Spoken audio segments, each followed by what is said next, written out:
Praise the Lord. இன்றைய ஜீவ அப்பம் ரோமர் 3ஆம் அதிகாரம் 23-24 வசனங்கள். எல்லாரும் பாவம் செய்து தேவ மகிமையற்றவர்களாகி இலவசமாய் அவருடைய கிருபையினாலே கிறிஸ்து இயேசுவில் உள்ள மீட்பை கொண்டு நீதிமான்களாக்கப்படுகிறார்கள். அல்லேலூயா. பாருங்க, வசனம் சொன்னபடி நாம் எல்லோரும் பாவிகளாய் எங்கேயோ நாம் ஏதோ ஒரு சூழ்நிலையில் நாம் பிறந்து வளர்ந்து பாவங்கிற அந்த பாவியாக இருந்த நம்மளை தேடி வந்த தேவன் அவருடைய கிருபையினாலே பாருங்கள், நம்ம தேவ மகிமையே அற்றவர்களாக இருந்தோம். பாவிகளாக இருக்கும்போது பாவ குழியில் விழுந்து கிடந்த நம்மளை தூக்கி எடுக்க தேவன் அவருடைய கிருபையினாலே கிறிஸ்து இயேசுவில் உள்ள மீட்பு, இயேசு கிறிஸ்து, அதாவது கிறிஸ்து இயேசுவில் உள்ள மீட்பு. கிறிஸ்து இந்த உலகம் தோற்றம் உருவாக்கு முன்பே அநாதி தீர்மானம் திட்டம். அவர் மனுக்குலத்தின் பாவத்திற்காக இயேசு சிலுவையில் அறையப்பட வேண்டும், அவருடைய சரீரத்தின் கடைசி சொட்டு இரத்தம் வரை நம்மளுடைய பாவங்களுக்காக சிந்தப்பட வேண்டும் என்று ஆண்டவர் முன்னாடியே அநாதி தீர்மானம் முன்னாடியே முன்குறித்திருக்கிறார்.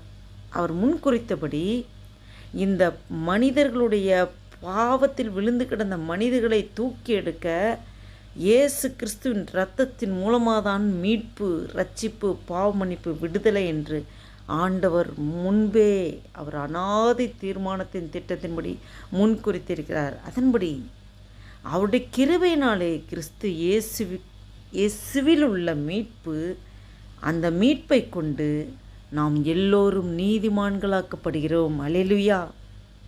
நீதிமான்களாக்கப்படுகிறதுக்கு வேறு எந்த ஒரு வழியும் கிடையாது. இயேசு கிறிஸ்து அவருடைய கிருபையினாலே, அவருடைய விலையேற பெற்ற கிருபை இலவசமாய் நமக்கு தருகிறார். இலவசமாய் நம்மளை தேடி வந்து பாவத்தில் விழுந்து கிடந்த நம்மளை தூக்கி எடுக்க அவருடைய கிருபை, கிறிஸ்து இயேசுவில் உள்ள மீட்பு, அந்த மீட்பை கொண்டுதான் நாம் எல்லோரும் நீதிமான்களாக்கப்படுகிறோம். இந்த வீடியோவை கேட்டுக்கொண்டிருக்க பார்த்து கொண்டிருக்கிற அன்பு தேவ பிள்ளைகளே, உங்களோடும் என்னோடும் ஆவியானவர் பேசி கொண்டிருக்கிறார். நம்மளை மீட்க ஆண்டவர் இயேசு கிறிஸ்து அவருடைய மீட்பை கொண்டுதான் நம்மளை நீதிமான்களாக்கப்படுகிறார். இந்த நாளில் இந்த சிந்தையோடு, ஆண்டவரே, எங்களை உம்முடைய கிருபையினாலே எங்களை மீட்டெடுத்திரே, நீதிமான்களாக்கிறே, அப்பா உமக்கு நன்றி என்று சொல்லி ஆண்டு நோக்கி பார்ப்போமா? ஜெபம் செய்வோம். அன்பும் இரக்கம் நிறைந்த பரம தகப்பனே, உம்மை நன்றியோடு துதிக்கிறோம் ஐயா, ஸ்தோத்திரிக்கிறோம். இந்த அருமையான நாளைக்காய் நன்றி செலுத்துகிறோம். இந்த நாளை காணும்படியாக எங்களுக்கு ஜீவன், சுகம், பலன், ஆரோக்கியத்தை தந்து இந்த மட்டும் பாதுகாத்து வர கிருபைக்காய் கொடான குடி ஸ்தோத்திரமையா. நன்றி தகப்பனே. விசேஷமாக இந்த 2025 வருடத்தின் ஏப்ரல் மாதத்தின் ஆண்டவரே 15ஆம் தேதியை காண கிருபை செய்திரே, உமக்கு நன்றி தகப்பனே, நன்றி தகப்பனே. இந்த நாளில் அப்பா எங்களை கொண்டு என்ன செய்ய சித்தம் தீர்மானம் வைத்திருக்கிற உடைய சித்தத்தின்படி நடத்துங்க அப்பா.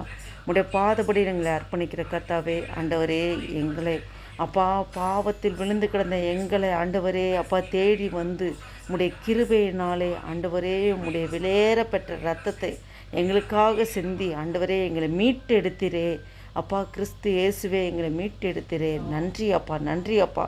உம்முடைய சமூகத்தை எங்களை தாழ்த்துகிறோம், ஒப்பு கொடுக்குற, அர்ப்பணிக்கிறோம். உமக்கென்று நாங்கள் ஓட உழைக்க ஆண்டவரே எங்களை ஆண்டவரே மீட்டெடுத்து உமக்கென்று நீதிமான்களாக எங்களை மாற்றியிருக்கிற அப்பா. நன்றி அப்பா, நன்றி அப்பா.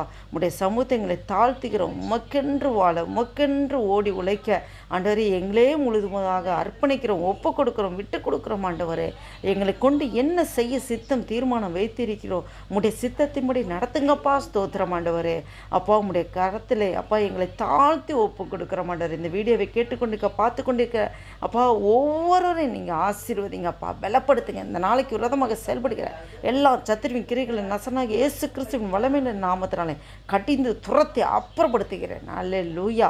ஆண்டவரே உம்முடைய நாமம் ஒன்றே மகிமைப்படட்டும். தாழ்த்துகிறோம். உடைய நாமம் மாத்திரம் அப்பா உயர்ந்திருப்பதாக எங்களை தாழ்த்துகிறோம், உம்மை உயர்த்துகிறோம். இயேசு கிறிஸ்து நாமத்தினாலே ஜெபிக்கிறோம் ஜீவனுள்ள எங்கள் நல்ல பிதாவே. ஆமேன், ஆமேன்.